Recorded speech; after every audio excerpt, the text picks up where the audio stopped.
Special education, a very important tool used in today's public education system and used by 18% of students.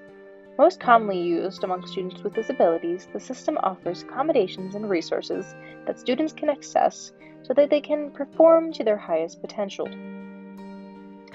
However, when taking a closer look at the system, there are vast flaws, leaving many people without the help they need. When pulling back the smiling faces and success stories, it reveals underfunding, unprofessionalism, and a complete disregard for its students' well-being. To fully understand why special education is failing, we need to start at the beginning. The year was 1975 when the Individuals with Disabilities Education Act, or IDEA laws, were passed. The law was introduced so that students with special education needs were guaranteed an education, including to cover the cost of students' individual education requirements. The bill currently services 7 million students annually, and their current budget is $13.6 billion. That might seem like a lot of money, and in the 70s it might have been adequate, but with new disabilities being discovered every day and no one's being better understood, and taking into account what it's being used for and how many people it's being used for, there's just not enough special education funding. Because of the consistent underfunding, instead of special education being used as a tool for students, it turns into a bare minimum class experience that doesn't help anyone. Many students with disabilities don't need to be in a special education classroom, but are put in one anyway. They just need accommodations and tools to help apply to general education. A lot of the time, these classrooms, students aren't learning grade level material, as well as the student-to-teacher ratio being extremely high. Both students and teachers involved are highly stressed. While also being overwhelmed by the wide variety of students, many teachers feel ill-trained and ill-equipped to teach the material to students with a wide variety of learning styles. This applies to special ed and general ed teachers. It is common practice for special ed students to be mixed with general education to avoid discrimination and segregation.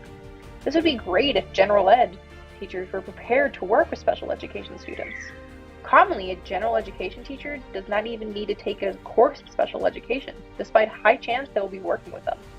This can be harmful to special education students due to the teacher being unqualified to assist them. Many students are left traumatized due to being ostracized and segregated within general education classrooms. When diving in and researching this project, I was looking for first-person experiences with the special education system. But all that I could find were very school-oriented biases. But when I looked into the comments on some of these videos that I was looking at, and on some of the websites, I saw real perceptions of the special education system and how much it harms its students. These clearly show why the special education system needs to change.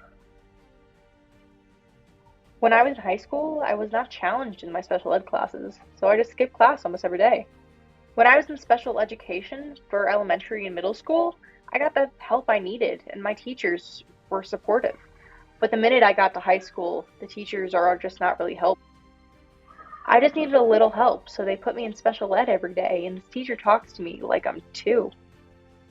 I grew up in special ed, and it sucks so much. The term special ed is demeaning. I was in special ed from 2nd grade to 8th, and it made me feel like killing myself.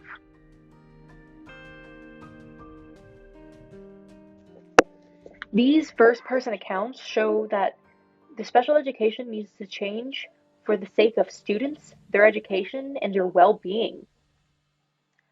Students who are labeled as special ed have a 30% less chance of graduating, and they have 2 times more of a likelihood to develop depression and mental illness. The system needs to change to protect these people.